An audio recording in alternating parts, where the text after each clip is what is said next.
While many traditional activities require face-to-face interactions, Takujiro Hanayagi and his students are learning that putting a screen between them won't necessarily push them apart. Because of coronavirus, kids cannot go outside. Adults in Japan may be asked to stay indoors in the future too. But culture shouldn't stop because of the virus. I started taking internet lessons because it became difficult to go out, but I found it's not as inconvenient as I imagined. For musicians and other stage performers who earn all of their income from live performances, the cuts dig deep. Justin Tratwick and the Common Goods live audiences aren't in Washington, D.C. bars these days. They're on Facebook. By taking tips on Venmo and PayPal, they're making up for some lost revenue.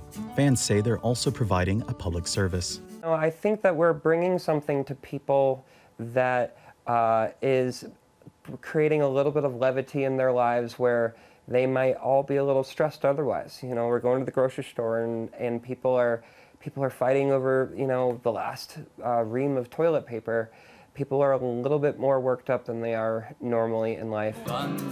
From dance classes to rock performances, church choir rehearsals and Shakespeare, DJ sets, or the weekly picnic with the girls you refuse to cancel, people everywhere are carrying on their daily routine online. From going to work to streaming a favorite show or film, our consumption of streaming content is going through the roof. European regulators called on streaming giants to ease up on the burden the increased traffic puts on telecommunications networks. Netflix and YouTube have decided to limit access to high-definition content to a continent of customers. Netflix says it will reduce quality for all of Europe for 30 days. That should eliminate a quarter of its traffic. The provider takes up nearly 13% of all internet traffic, followed by YouTube.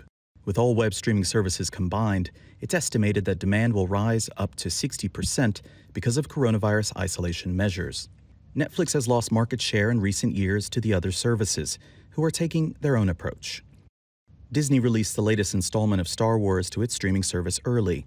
NBC Universal decided to throw out the rulebook completely, streaming films while they're still in theaters. The industry standard was to wait around 90 days before going from theater seat to the couch at home.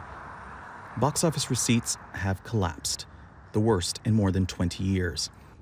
Many major blockbusters have delayed their release until, hopefully, it all calms down. Andrew Chappelle, Al Jazeera.